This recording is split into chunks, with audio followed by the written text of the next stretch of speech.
No, it could be anything. It could go in all sorts of different directions.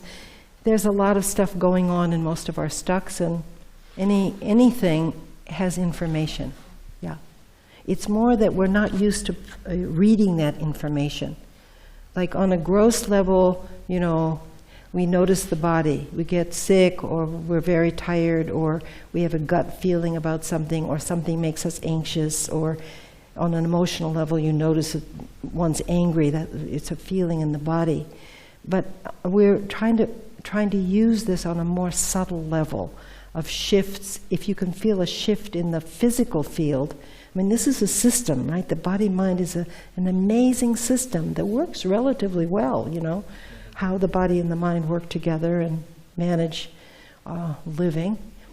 And so you're kind of using that as a systems change. Like, what happens if we can embody physically what something feels like to be stuck, and then pay attention enough to notice like where it wants to go, right? Not saying it should go somewhere or it must go somewhere or whatever, but where does it actually want to go? You know, that would be an organic and natural kind of movement from stuck to something else. Right? And then noticing where it ends up, and then just having a little reflection on the journey. It began here, it did this in the middle, it ended here. So the way I think about this is that the shape, whatever the shape is, the shape has something to say. This view of the world, whatever it is, whatever your view of the world is, it has something that it wants to move to, right? It doesn't want to stay here for the rest of the day, right? It actually, for whatever reason, just because it's bored with itself or just because it's uncomfortable, stuck is often uncomfortable, it doesn't want to do that. It'll move to something else if you just say, okay, what does this shape want to do? What wants to happen here?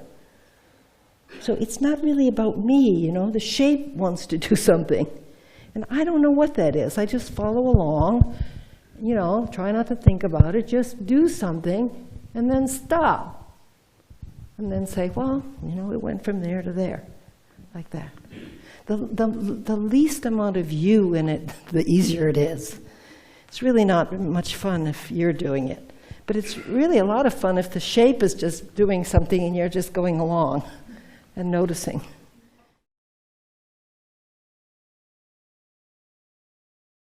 He might have an idea, oh, my stuck is like this, but the future is going to be like this. Whoops. And then I head to the future.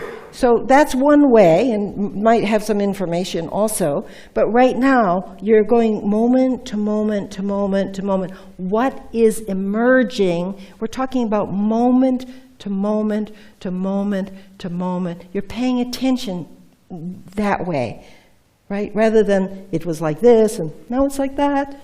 Which, again, I'm not saying that's not effective method, but that's not what we're doing here.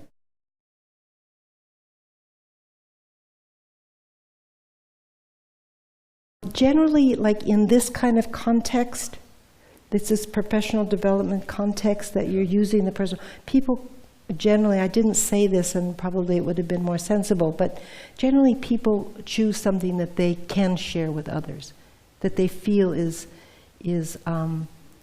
they can work with.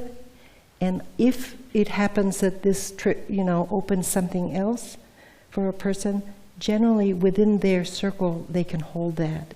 I've never had an experience for at least the last 45 years that I've been doing this where the group could not hold something.